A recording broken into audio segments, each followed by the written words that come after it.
flew back to LA because I was supposed to move back into my old place. And I was there, and I was like, I can't do this. Plug. YouTube. Y'all, I got a fire episode for y'all today. This is actually number 8 of the week after show. Now, this person's been here for a little bit over 6 years, I think, in and out now, but he has so much wisdom he's going to share. So for those of you watching that's thinking about visiting or living here, definitely watch the entire video. So let's go ahead and jump into it.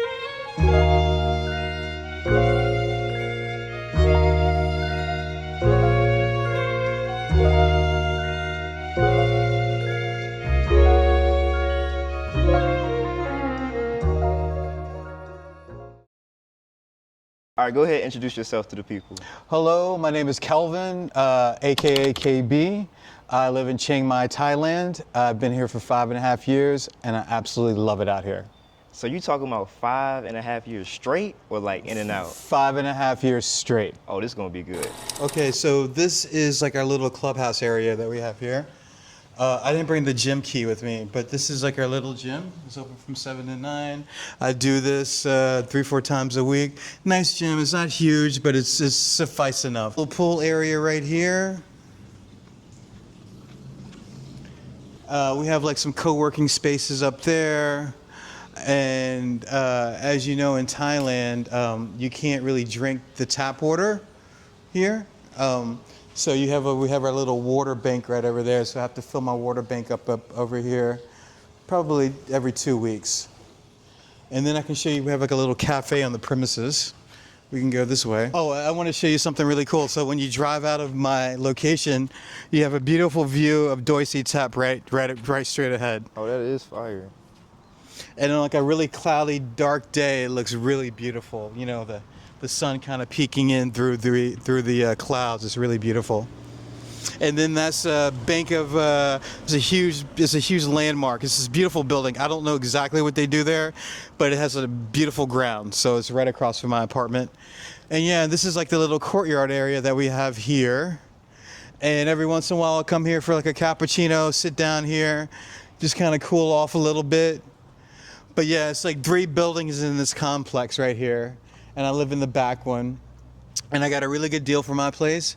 It was $17,000 a month, but I'm paying $15,000, and I get a maid every 2 weeks. Oh, that's off the chain. Yes, off the chain. That's off the chain. And then the place that I'm going to be moving to, which is about 20 square meters more, it was $20,000 a month, but I'll be paying $18,000. So $18,000, what is that? That's like $550. So the bigger place that's 20 square meters more will be $560. So right now I'm paying about $475 for the apartment. Yeah, I love living in this place. I'm very fortunate. It's beautiful.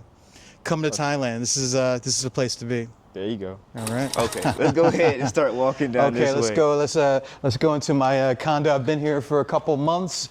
I absolutely love it. I lived in like a condo right down the street that was a little older, but this is a bit of a newer condo. So, and what area is this in? Like, this is like, is it flooding in this area? I know Chiang Mai be having some issues. Yeah, with that. not in this area. I live in this area called Chiang Mai, and it's right across from the golf course, and it's a bit of a more quiet area. And yeah, and I am on the 3rd floor. Man, this joint's squeaky clean. Oh yeah, I've been in this apartment since this condo since May. And I originally saw a bigger place that was about 79 square meters, but that wasn't available. So they had another place, which is a bit small. This place is about 57 square meters, but I really liked the vibe here. Like I really liked it was super clean.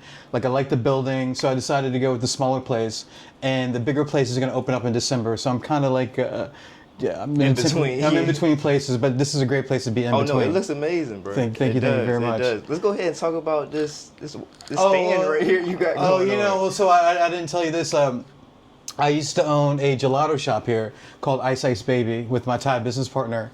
And, that is fire. And so basically the theme of the shop was like hip hop gelato. So I basically would white label different gelato flavors like So I had this gelato maker from Naples. It was like the best gelato, super premium gelato, and basically whatever flavors that he had, I would completely put like a hip hop spin on it. So if he had a rum raisin, I had rum DMC. Where are you from after hearing all that? So okay, so I'm from Virginia Beach, which is like the biggest, and it's actually the largest city in Virginia. Yes. So I was raised there, child of like the 80s and late and early 90s. So that's when I lived there. Spent my formative years there. Shout out to Salem High and Green Run High. So yeah, so basically I just kind of just did a little bit of decorating. This is mostly stuff from like my gelato shop, and I just kind of imported it here. You know, I'm a huge fan of like 80s and 90s hip hop. You know, I got the notorious B.I.G. right there. I got my man Run DMC. I love Amy Winehouse. My friend, and yeah, I love basketball. I'm a huge basketball fan. Kobe, you know, Steph, Harden. And I got my little 80s style TV right there. Oh, and I completely have. So this is Virginia. All right, so basically, this is a map from where we're from, right here. So a friend of mine has a shop in Norfolk, Virginia, and he does screen printing. So I brought this back and I had it framed. So we're from this area right here, folks. So I'm from here, and TJ, where you're from? You're right there. But we talking about practice, man. What are we talking about? Practice? We talking about practice, man. I'm actually going to China in a couple weeks, and I'm mass producing a hoodie. But the hoodie has like a backpack in the back of the hoodie.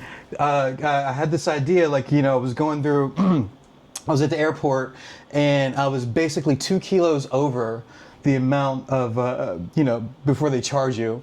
And I was like, damn, you know, this sucks. I have to pay an extra $40 because I'm 2 kilos over. So now I came up with this design. I didn't necessarily come up with it, but it's like a backpack that's built into your hoodie. So you can just have this, and you won't have the weight requirement. And you know, you're not going 2 pounds over. So I'm actually going to China in a couple weeks, and I'm going to mass produce this. That's solid. Yeah. That's camouflage right there. Exactly. Subterfuge. Yeah. Okay, so right here you got some Oh pictures. yeah, You got some tapestry on the wall. This is my beautiful mother and my 2 beautiful nieces and my sister. My mother sent me that. Pulp Fiction. It's so funny. Like, I mean, I think the movie's been out. It came out in '94, and that movie, it was a complete game changer for me. This movie changed a lot for me, and I tell people that because it actually was like one of the catalysts for me to move to California back in '94, and I moved to California in '95, and like my move to California completely transformed like my life into a completely different spectrum. And I don't know, every time I see this poster, it just makes me think about how I went from living in New York City to like this California life, and it just completely changed like the trajectory of like my life, and all because of this movie. Crazy. Butterfly effect. Yeah, butterfly effect, exactly. So okay, you got a fridge right here. You be cooking. I got my you got fridge. a stove too. You got some booze and everything. So I got some booze and everything. Yeah. So you know, a little small fridge. You know. So you cook. You buy groceries. You know, so living in Thailand, it's actually more affordable to eat out than to cook. And I find that like when I do cook, a lot of food just ends up going bad. You know what I mean? Like I'll buy groceries, but they end up going bad. So so we have amazing delivery apps. We have Grab. We have Toop. I think another one, and I probably order in probably at least once a day. But there've been some times it's like over 2 or 3 times a day. It'll be like, okay, I'll get breakfast, and then I'll get coffee, and then I'll get like a dessert, you know. So, and actually ordering food via the app is actually extremely affordable. So most people I know, we do that a lot, order from the Grab apps. And basically the guys will come right downstairs, and you know, they'll drop the food off right into like the little foyer, and you just pick it up. And basically Thailand's like a bit of a foodie town. So I can literally have more than several different types of cuisine, like Mediterranean, Mexican, American, Thai, within 30 minutes, and for an amazing price. There's a market, so I live right near this market in Santitam, and it's one of the best markets in Chiang Mai. And it's I don't want to call it a wet market. It's not a wet market, but like they have tons of prepared food and vegetables and desserts, and they have a butcher, and they have like a huge a vegetable stall. So if I feel like I want to do like some vegetables or something like that, I completely go there. It's a lot of day shopping. I think, it's not like, unfortunately, like I hear about my friends, like they go to Costco and they have to buy like a month's worth of supplies. I buy enough stuff to last me 2 or 3 days. Gotcha. And that's completely sufficient for like my lifestyle. All right. Yeah. Perfect. Yeah. Okay, so this is the kitchen. All right, you wash your own dishes, no dishwasher. Yeah. No dishwasher, no dishwasher. Yep. But this is my little, I got this a couple weeks. I got this fish tank a couple weeks ago. It's my new addition, all right? My new addition, and the new addition, so I've named all my fish new additions. So we got Bobby, we got Ralph, it's like Belle Biv DeVoe. So I got all names for like all my fishes. They look a little hungry right now. Let's get them a little bit of food. But they've been very therapeutic having them the last couple weeks. And I can't have a dog or anything like that in here. So like I've got some fish guys. All right, but you got this bathroom right here. Yes. Yeah, I'm gonna just go ahead and step in Go here. Go ahead. Small little bathroom. Yeah, no, it's nice though. You got a big But it's mirror. nice. Huge mirror. Okay. And that goes right into the Gotcha. bedroom. This is like my little command module right here. Do like a little bit of editing, like, watching videos, like, my little command module. And I got like the subway from New York City. I was actually born in New York City, and I was actually born at this stop right here on 135th Street on the 2 train. And I'm a huge music fan. Love Sade, love Jamiroquai. I just like art. I'm a big fan of art. And yeah, another one of the great places about this place, I really love the wood paneling and like the mirrors and such. It's really, really nice. And this all came with the apartment.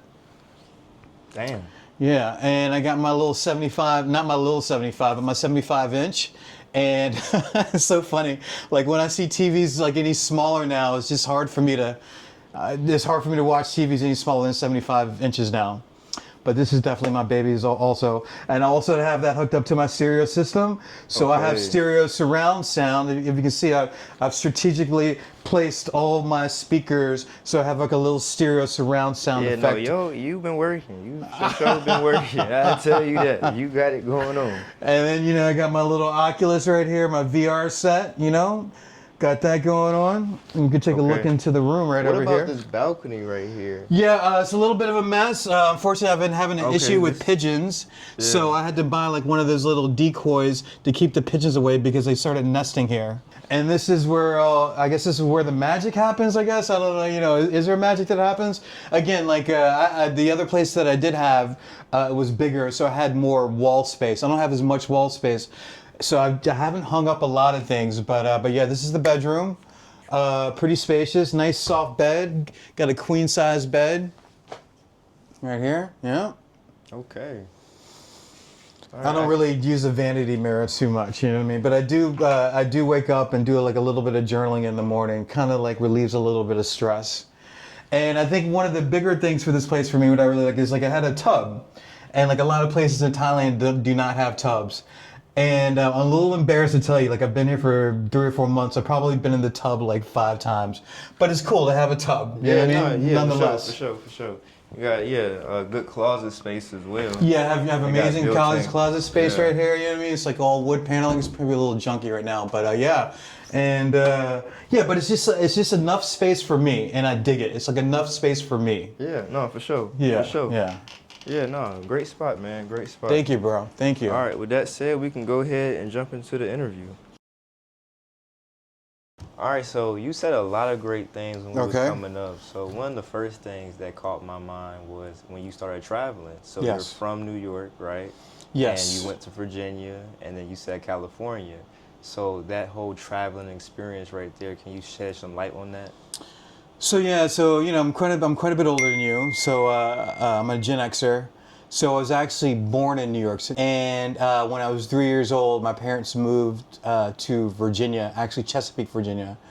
And when my parents separated, when I was like 3 or 4 years old, my mother relocated to Virginia Beach.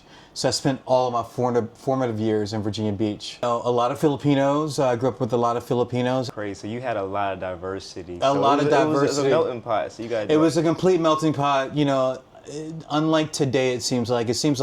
You know, when I was being raised in like the '80s, like it was like we all like hung together, and you know, I'm not trying to get too political right now, but you know, that's why everything is just seems so weird with me with the States. It's like, you know, back in the 80s and the 90s, like we all hung together, you know what I mean? I mean, we broke off slightly into groups, but like, you know, you weren't black, you weren't white, you weren't Filipino. Like it was just like we all kind of hung. So when I graduated high school, I decided to take those dreams with me to go to New York City and to go to film school.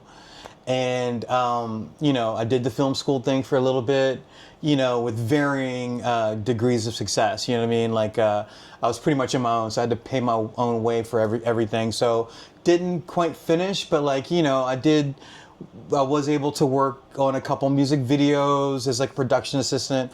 I actually worked on Lenny Kravitz's "Are You Gonna Go My Way" video. I'm actually one of the extras in the video, which is crazy. Yeah. So I lived in New York City from 92 to 95, and like that was a great time in New York City. This is before the internet. New York City was a little crazy, a little dangerous. Like 42nd Street, you didn't really go to 42nd Street back then. Like now 42nd Street is like Disney. But back then I remember like going there like in like 91, 92, like it was just like, you know, prostitutes and triple X theaters and so I lived in New York City and I lived in Manhattan, I lived in Chelsea. Like one of my first jobs was working at the Palladium. And Palladium was a little bit before your time, but it was a huge club back in like the 80s. And and this is like a club of like, you know, you have 3,000 to 4,000 people on, you know, a Friday or Saturday night. Club. Funkmaster Flex, like DJ Casanova. I met the Wu-Tang Clan, like some of their first performances. So I worked in the club industry for a little bit. Was a production assistant on various music videos. The biggest music video that I did, which was like to me was like almost like the pinnacle, was like I was a production assistant for the Run DMC Down with the King video. And that was when Run DMC was making a comeback. But had some great times. So then leads us back to like the Pulp Fiction thing. So like I remember in the fall of '94, you know, I was working at this art house cinema in New York City, and they would always have, and this is like this is like the time of like all the independent directors and like the independent films, and I worked at this little art house movie theater right next to Soho.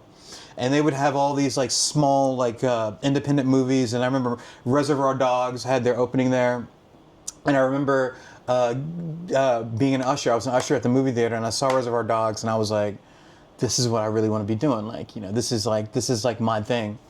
And so when Quentin Tarantino came out with his second film, which is Pulp Fiction, I remember I was a huge fan, and I was like, okay, like, you know, this is before the internet.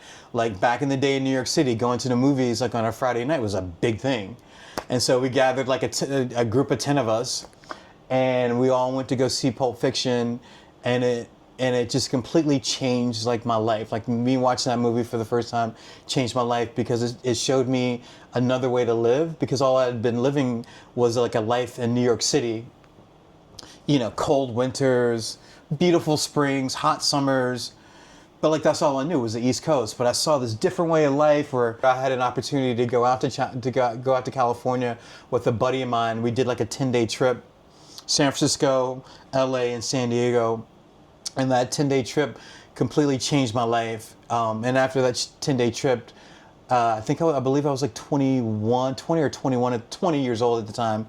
After that trip, I decided that I couldn't live in New York City anymore. I was like, what am I doing in New York City? Like, this is the life I want to live. I was like, it's like December, and it's like 78 degrees out, and everyone talks slower, everyone walks slower, no one's yelling at you, there's like no homelessness. And so a couple months after that trip, I saved up some money, and then I ended up moving to San Diego with me and this girl. I had met this girl in San Diego, and we were kind of plan like a life together in San Diego, but that didn't work out after a couple months.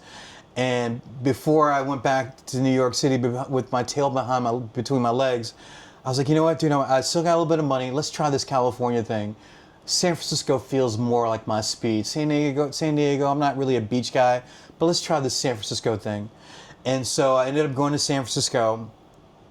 And San Francisco, to this day, was a life-changing experience. Like, again, this is before the internet.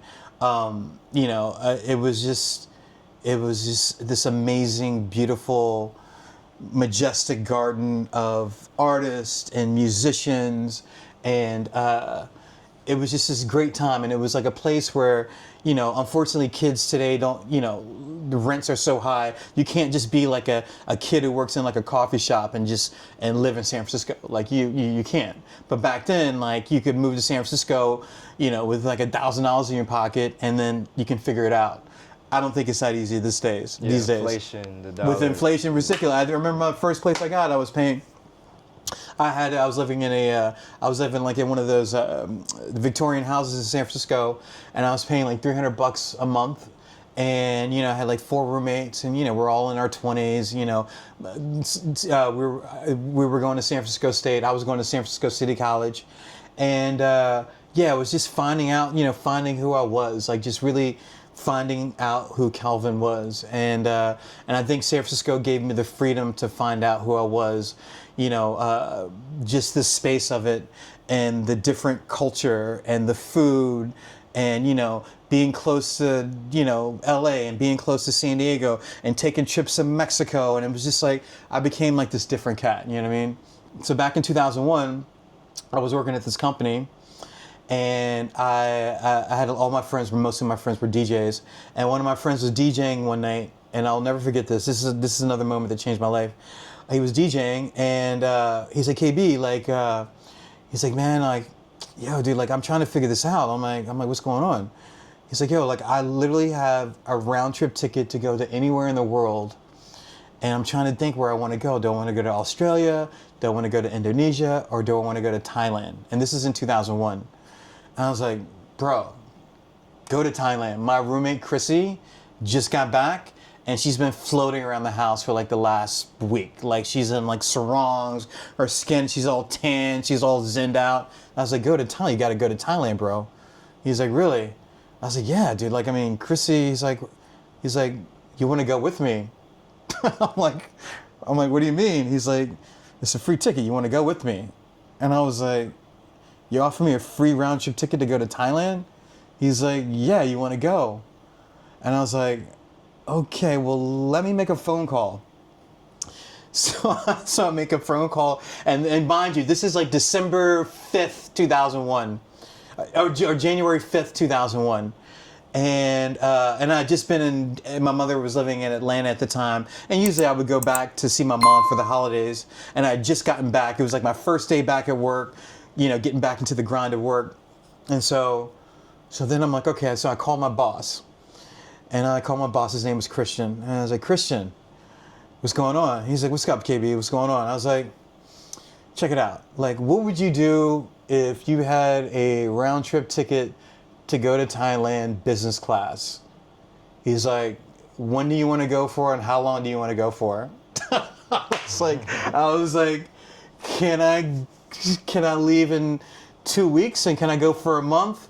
He's like, you can leave in 2 weeks, but you can only go for 3. You can leave for 2 weeks, but you can only stay for 3 weeks.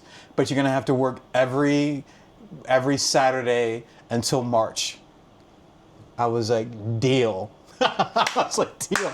And dude, and so again, like this is before the internet. And so when you traveled, you would have to go through the Lonely Planet book. Like that was how they didn't have like YouTube influencers or anything like that. So go to Barnes and Noble, get the Thai Lonely Planet book, and me and my buddy Rob, my best friend, shout out to Rob McCarthy, I love you. And he and I had a Lonely Planet book, and we had a friend named Paquin who had been like a year before, and he kind of gave us some places. Yeah, you got to go to Koh San Road, and you got to go to this island. You got to go to, and we're just going through the book and like just looking. I'm like, wow. I'm like, yo, we're doing this. We're doing this. So back in the day, I don't know if it's the same way, but if you take a flight on a business class, you have to dress up business style. Like you couldn't go in shorts, whatever. So I'll never forget.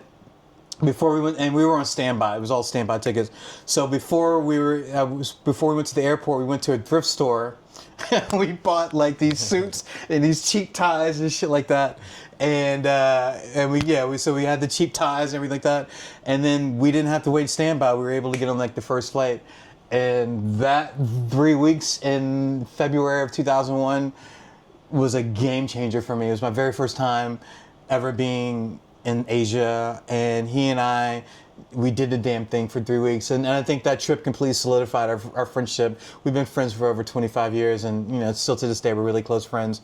And that was my very first taste of Thailand. And I think Thailand at the time was a completely different animal like than it is now, and it was a little bit more. It was a little darker, a little bit more undercover. It wasn't as like touristy, but it was just a complete 3 weeks that just completely changed my life. So obviously we went to Bangkok, we did Koh San Road, ate the scorpions, drank the snake's blood. Like I was a bit of an anomaly to be in Thailand, I feel like at the time, you know what I mean? Like it was definitely like, I didn't see too many of me then. And just, I felt like a Backstreet Boy, like everywhere we went, it was just like, there were just like ladies like everywhere. I was 20 something, early 20s, drank every night. And this is before you could smoke weed. So all we did was just drink and just sleep on the beaches and just and then, this is before Agoda and 123 travel. Like we're like looking at the books. So, okay, you can go to a travel agent, and the travel agent will give you a ticket for a long tail boat that'll mail. It was kind of hard, but it was cool. It was like my first time experiencing Asia. So after 9/11, I decided I wanted to move to Prague. So I decided I wanted to be a teacher in Prague. And then I was a teacher in Prague for a little bit. Didn't really work out like I wanted to. It wasn't what I was thinking it was going to be. And then I was in Barcelona for a couple months, and that didn't really work out. So I ended up coming back to the States, and and I'll tell you the truth, man. Like ever since like that moment, I was never really able to really catch on in the States. You know what I mean? Like. So once you left and came back, it was completely different. It was completely different. And I'm like, what am I doing? Like, what is going? Like, what am I doing? And I'm making like a little bit of money here, enough to barely make rent, eating like tacos because that was really the only thing I could afford to eat.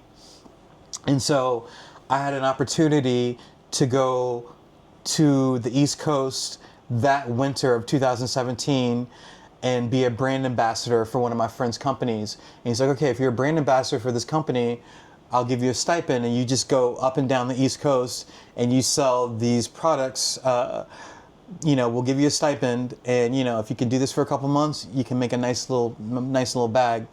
So I ended up doing that. I ended up going to the East Coast. I subletted my place in LA, and ended up going up and down the East Coast from New York City to Florida and back up, and then I would stay with my mom in North Carolina for the holidays. And this is where everything changed. So I'm staying with my mother during Christmas of 2017, and I caught like some sort of a bug, and it just never really went away. And my mom's like, well, you do have a health insurance. There's a clinic right down the street. Why don't you get yourself checked out? So I go to this clinic, and they're checking me out. They're like, yeah, Mr. Brown, like you have bronchitis. I was like, oh, that sucks. It's fine. We're going to give you antibiotics. By the way, when's the last time you had a checkup?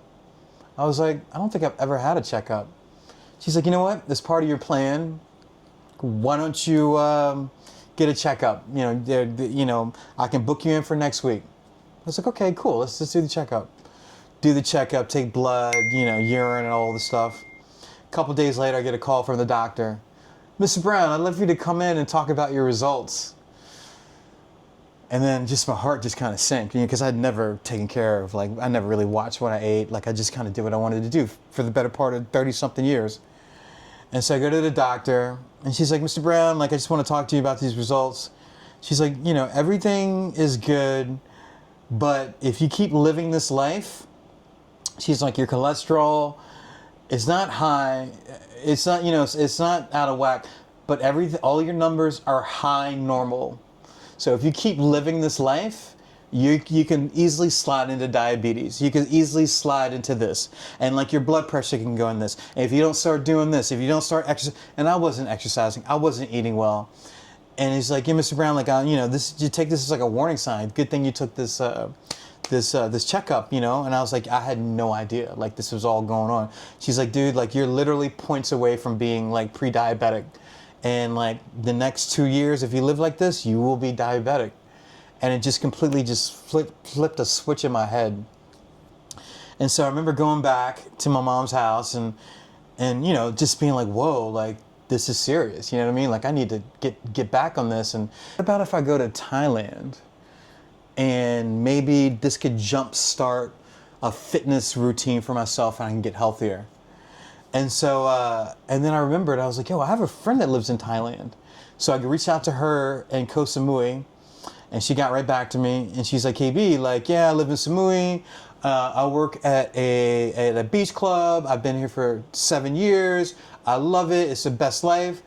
And I was like, yeah, Renee, I'm thinking about coming out to train Muay Thai for a couple months. I want to kind of lose some weight, kind of get into like a routine and, just try and break away from my life. I've had a rough couple years, like, maybe take a little sabbatical. And she's like, you know what, dude, like, by the way, one of the best Muay Thai camps in the world or in Thailand is literally 5 minutes walk from my apartment. I'm like, really? And she's like, by the way, there's an open apartment underneath me.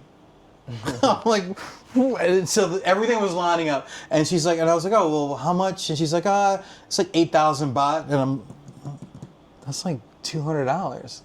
I was like, Renee, save that place. Give me your Western Union. I'll send you money for 3 months. I'm coming to Thailand. And again, like, I hadn't been here in 17 years. Like, so it was a completely different animal. The Muay Thai class is that Monday. So then I'm like, okay, I've never done any martial arts in my life ever before, but I'm here to like learn how to do martial. So I'll never forget my first day of class, that Monday. I start walking to the camp, and I'm walking past water buffaloes and dirt roads, and I'm like, where the fuck am I? But I'm like, you know what? This is good, you know what I mean? Like, I'm taking a chance. So I go to the class, and it's like 90, and so I go to the 8 o'clock class. It's like 90 degrees out. It's so hot. I'm not used to this type of heat, and the sun is just bearing, and it's like an open air gym. TJ, I did my first class, man. I didn't think I was gonna make it through it, dude. Like, it was just like, I can't breathe. You did a real workout. You did a real workout. I was like, dude, I can't breathe, and I can't. 100 sit-ups. My stomach's cramping. Push-ups. I can barely do push-ups. Day one gonna be like that every time. It was like one of the hardest things I'd ever done. But I remember thinking, like, I did get through the class. And through the class, there were all these people there. It's like 30 people in the class. But everyone was kind of like really cool to me. They're like, oh, dude, like, you got this, man. Like, after a couple times, you're gonna be fine. I met this great couple from Slovenia. I met this other guy that was from France, and I met this other guy from Germany, and then and it was just like because like in between, like, you're changing your gloves, you're drinking water, you're conversing with people, and I'm just basically, when we're having our breaks, I'm trying to catch my breath and trying to figure out, like, should I just leave and just, this is not who I am, like, I can't do this. And I'll never forget, man, TJ, the next morning, I had to crawl to go to the bathroom. Like, I was so sore. My legs were shaking. My stomach was cramping up. The muscles, you worked the muscle you never used before. That I've never used before, ever in my life. And I was literally crawling to the bathroom, and I remember going to the bathroom and just like, I was like, okay, well, you know what? Maybe I can't go to class today. And they had 2 classes a day, like at 8 o'clock, and they had like a 5 o'clock class. And then I remember sleeping through the 8 o'clock class. I was like, you know what? I'm gonna make this goddamn 5 o'clock class. Did the 5 o'clock class. Again, I did it at my speed, but I was like, okay, all right, well, if I just kind of take, I don't have to go like everybody else, like, and for me, it was more like technique. Like, everyone else I was just trying to, turn my hip and like, keep my head straight and keep my, I was just learning, you know what I mean? And then, at first, I'm not gonna lie to you, dude, like, those coaches were super laughing at me. I mean, and I felt it, like, I couldn't speak Thai, but they were laughing at me, they were teasing me, and I could just feel it, right? But you know what, dude? I kept with it. And I would go every single day. I went to the first week. First week was really rough. Second week, really rough. Third week, a little bit better. Like, yo, like I can jump rope for 3 minutes now. I can run laps and like not have to stop. And they were just like building all this like confidence in myself. And like all the coaches, some of the coaches were like teasing me, you know what I mean? And everyone had like, and the coaches would always give everybody like a nickname. Like this one dude, this American dude, you know, he had long hair, they would call him Rambo. And my nickname was 50 Cent. They called me, so my name was 50 Cent. Because he just gave everybody a nickname. I was like, okay, that's a little racist. Maybe that's a little racist, but they're like, 50 Cent, let's go, 50 Cent. Let's go, wrap up 50 Cent. And he was from New York. You told him he was from New York? Yeah. I guess that's probably, yeah. And so, dude, like every week, man, I felt myself getting better, bro. Like my kicks, I would kick the bag and I felt the pop on the bag. And like, I'm keeping my hand up and we're having sparring sessions and we have these 3-minute sparring sessions and like I could see like slowly, like the coaches were giving me like a little bit of respect. Like every week there was a little bit more respect. 50 Cent, come, 50 Cent. And I was the guy doing the drills and dude, like it built up all this fucking confidence in myself that I hadn't had in years, bro. I hadn't had this feeling of, and then every day I'm taking my shirt off and I'm slimmer and I'm eating great food. And then every day after every class, everyone you train with, we'd all go to lunch together, and then we'd go to the beach, and I'm meeting this guy from Canada, and I'm meeting this girl from Germany. So I did that for about 3 months. And I remember it was time to come back to the States. And I had a return ticket to come back like the 1st of April. And TJ, I'll tell you, man, I didn't know if I wanted to come back. Like I was like, yo, like, do I want to come back? And I was like, I guess like I have to come back, right? I have to come back, right? But like my life here's so good. Like, I have more than enough money and I'm eating like, I'm eating fresh food and I'm eating fresh watermelon and the mango and coconut shapes and like my body feels good. I'm like, I feel like a fucking animal. Like I feel great. Like for the first time ever, probably. And I have a great group of friends and like, we're hanging out and we're having these great conversations and I was like, okay, what am I going back to the States for? Like, but I was like, you know what? I gotta go back, right? And I'll never forget like being on that flight back from Bangkok to JFK and getting off the airplane at JFK and everyone's just yelling and screaming and pissed off and got a coffee. It was like $6 for a coffee when I was paying like 50 cents for a coffee. And I was just like, okay, well, let's see how this is. And I was in the States for maybe a week and then I flew back to LA because I was supposed to move back into my old place, and I was there, and I was like, I can't do this. I'm done. Like, this ain't me no more. And this is like spring of 2018. I was like, dude, like, I'm going back to Thailand or I'm traveling the world. Like, I don't want to live in LA. I don't want to live in New York. I don't want to live in the States. Like, I have a little bit of money. I got some commissions coming in from like this brand ambassadorship. Not like a lot of money, but enough for me to be fine. I'm going to do a KB European tour for the next 6 months. Okay, so I know you traveled to Thailand a couple of times already, and each time you went, you got a different experience. Mm-hmm. But when you went back to America, what was like that final thing that made you say Thailand is going to be home? It's a little, I'd probably have to go back a little bit. It's like, I went back to the States after being in Europe in 2019. And the game plan was for me to go back to Thailand in 2020. I went back to Thailand in January 2020. The game plan was for me to train Muay Thai at the same gym in Koh Samui, where I had the great relationships with all the coaches and I just felt the most at home. And I went in January 2020, got back into the routine, and everything was going well. And then March 11th, like everything changed. Like it was just like I was hearing all these rumblings. Like, I'm talking to my mom. She's like, oh, they're closing schools down. And I'm in Thailand training, feeling good, like, eating coconuts. And I'm like, really? And she's like, yeah, every day I was talking, she's like, this is closing down, this is closing down. And then I'm watching the news and I'm like, and then the American consulate, we got this thing from the American consulate that they were asking people, or my airline was asking me if I wanted to go back home. And I had like a 72-hour period to figure out if I wanted to leave Thailand and go back home. And I remember this is March 11th, March 10th or something. And I called and I was like, okay, well, I'll get back to the airline. And I was like, I went back home and I was like, I don't know what's going on. Like, who's ever seen this before? Like, what is this, And then they're closing everything down. The world's starting to shut down. And people are leaving Thailand, going back to their home countries. And then I was just like, okay, I could go back. Do I want to go back? Okay, let's look at the pros and cons of me going back. Okay, if I go back, I don't know what's going on in the world, like back at home. I love my mother more than anything in the world, but I'm going to have to go back home with my mom.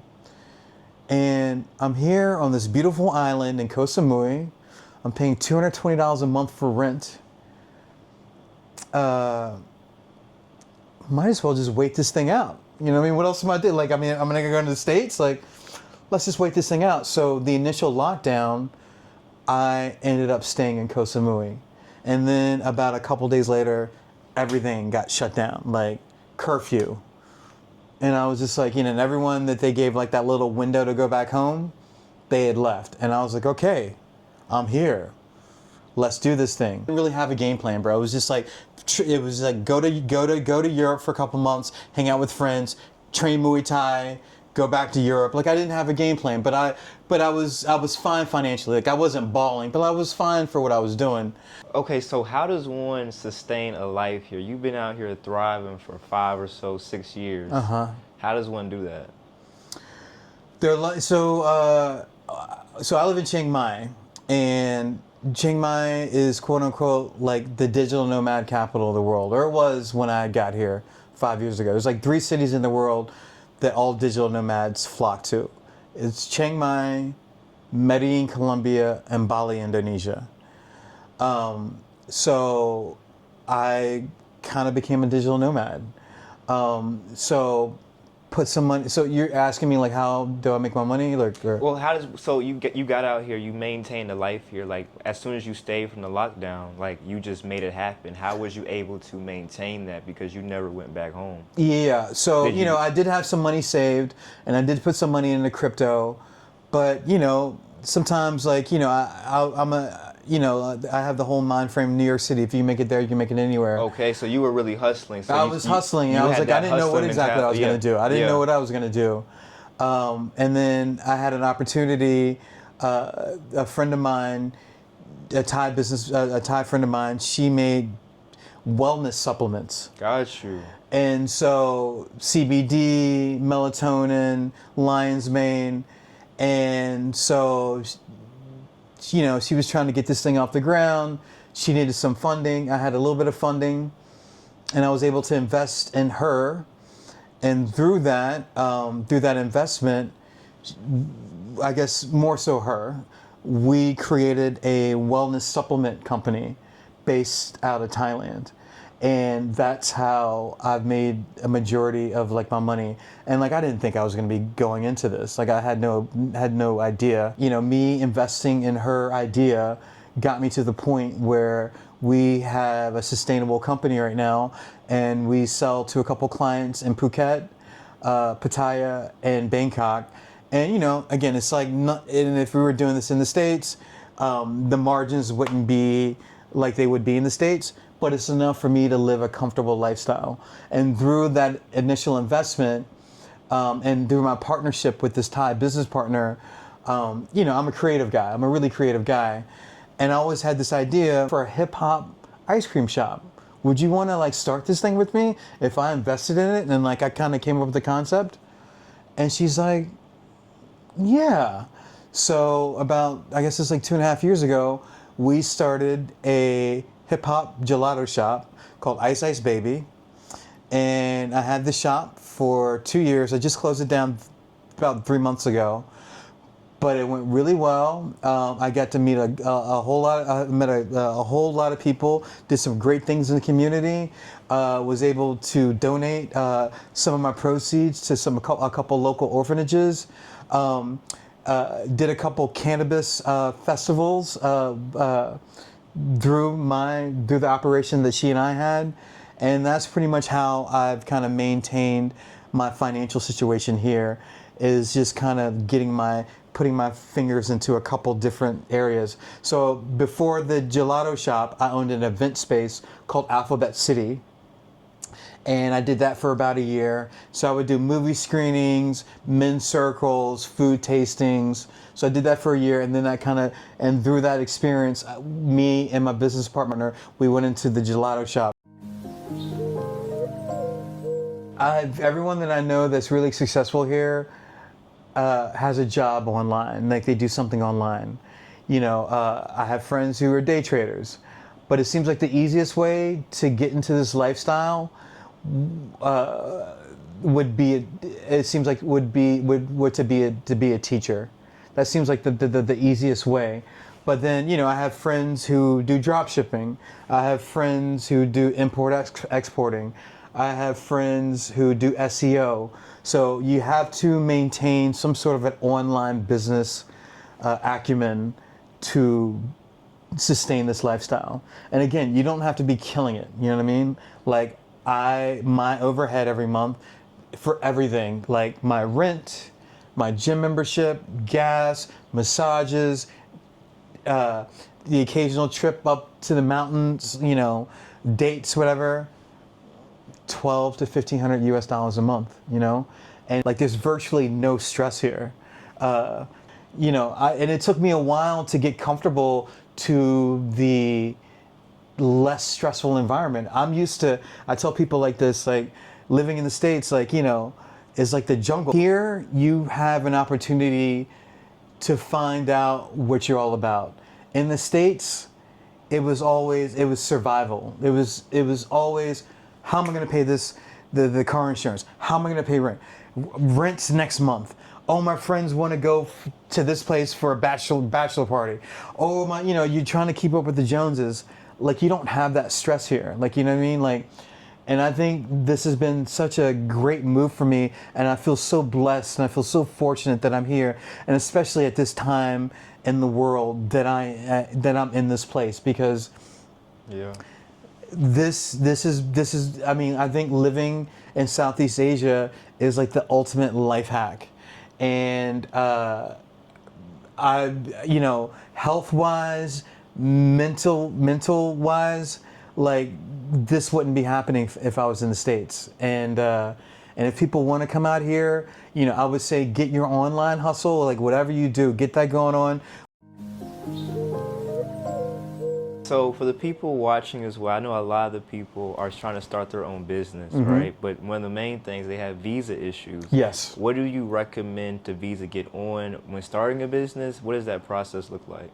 So I got really lucky. I had a Thai business partner. So I basically just invested in her, and in turn, she was like the main shareholder in the company. I basically had the creative concept for the gelato shop and the event space, but her name was on all the paperwork. But if you want to start your own business outright and not have a Thai business partner, you're going to have to get a business visa. And there's a lot of moving parts with that. And I could have gotten one, but we're partners, and we had a certain situation. So if someone wanted to come out here, I would say, and I'm older, so when you turn 50, this is the best visa to be on. I'm on a retirement visa right now. And that is absolutely the best visa, because when I was here before, I would, every year I was like, okay, how am I going to stay in Thailand? Okay, Muay Thai visa for a year, education visa for a year, volunteer visa for a year. And it was always like this cat and mouse, like, I was always stressed, like, when the visa was up. So now Thailand has this thing called the DTV visa. I don't know all the requirements for it, but I have several friends that are on it, and it seems like that if you're under 50 years old, that's the way to kind of go to get, to live here comfortably and legally, is to get on the DTV visa. Amazing. Yeah. Okay, so you having a business mindset in America and you having an official business mindset in Thailand now, what's the main difference that people should prepare for when coming over here? Do you see anything that stands out the most? Yeah, in the States, like, my little gelato shop, if I would have did that in the States, health code, fire inspection. I mean, again, like, I think these are all, I understand that, but there's so many more moving parts. And here, I literally had like a concept, and I had a Thai business partner / sponsor, and I had this idea, and I had some money, and I can make it happen. But in the States, it's like, you need this permit, and this has to be approved by this, and and here it's like so sabai, which is kind of like Chill. it's way more chill here. You know what I mean? Like, yeah, they do care about safety and everything like that, but like, there's not that stress of like the regulations and again, like sabai, like, you're as long as you respect the culture and you don't disrespect locals, you don't take money away from the locals. Being from another country, you can't come here and just get a job like in construction or like at a restaurant. Like, you can't do that at all. Those jobs are strictly for Thai people. So I think if you come here, you have to be really creative with your mindset and about what you want to do. And again, like, again, there's some online, being a teacher. If you do want to go into business, like I did, you're gonna have to have a Thai business partner. And but yeah. And so do you recommend owning land, owning a property in Thailand? You got the retirement visa. A lot of people out here coming here want to own or buy a home. What do you recommend? I don't know if I'm really the person to know all that, but I do know some people who have bought property here. But again, when you do buy property here, you can't, being a foreigner, you can't own it like outright. There's all these rules and stipulations where no foreigner can outright like just own something. You have to have a Thai business partner or a lawyer, and a foreigner can't have, I believe, over 49% stake in any property or business. And I understand why the Thai government has these regulations on people coming here and just buying up all the land. And I get it. I completely get it. And I respect their rules, and I live by their rules. I don't break any rules. And everything I do, like I do everything above the board. Like, I try not to, subvert the law. Like, everything is like, all the paperwork that I do is always with my Thai business partners or my Thai sponsors. And that's very important, to have a Thai sponsor or a business partner that you trust. And I feel like the people that have gotten screwed over, they didn't really know the people well enough. And I feel like the business partner that I've had the last 4 years, I 100% trust her, and we just have a beautiful relationship, and most people don't have that. No, I think that really stands out the most because you have someone with that trustworthiness to get you ahead. Yes. And a lot of people, it's because of the partner. So I hope everyone listening, take a mental note to choose your partner wisely. You have to choose your partner wisely, and it's just been going well, and I'm so blessed and I'm so fortunate that I have her in my life. But I've been here for 5.5 years, so I know I'm dug into the community, so I have relationships. And if you come here for a couple months and like, oh, well, I got to type, I don't think that'd work. I've been here for 5 years. I put the work in, and people trust me, and I trust these people, and that's why I've been able to do these things. What will you give the best advice for people coming out here and building strong communities and building those relationships? What do you recommend? Just know that living in Thailand is, it's not the States, you know what I mean? Like, and especially being an African American male, I don't feel the microaggressive racist things that you have in the States. Like, here, I'm just a Farang. A Farang is like foreigner in Thai. I'm just like the white Frenchman or the Dutchman. Like we're all that's a good perspective. Yeah, we're all Farangs, and so I don't think the Thais see a color in me. And in the States, like unfortunately, like a lot of places see color, and I'm just a Farang that spends his money here, and you know, and you were asking me what you should do, like respect the culture. But I would say get involved in the community, hang out with local Thais, try and speak their language. You know, Sawadee Kap Kum Ka. You know, when you go to a restaurant, it's not like going to a restaurant in the States. Like, you know, in the States, like, you know, the service, like, hello, you know, this is what we have for specials, and, you know, blah, blah, blah, you know. Like here, it's not like that. Like, you know, the service, hospitality standards are not quite the same in certain situations. So I see people who are brand new here, they get frustrated and they're not built like what you've been used to. So accept who they are. And like, yeah, there are some things that are not as efficient as the States, but that's okay. Like, you know, I've learned to live with these things. And that's why there's not like as much crime and violence and anger and beefing. It's just like, you know, they just live in a completely different perspective of life than unlike an American or a foreigner would.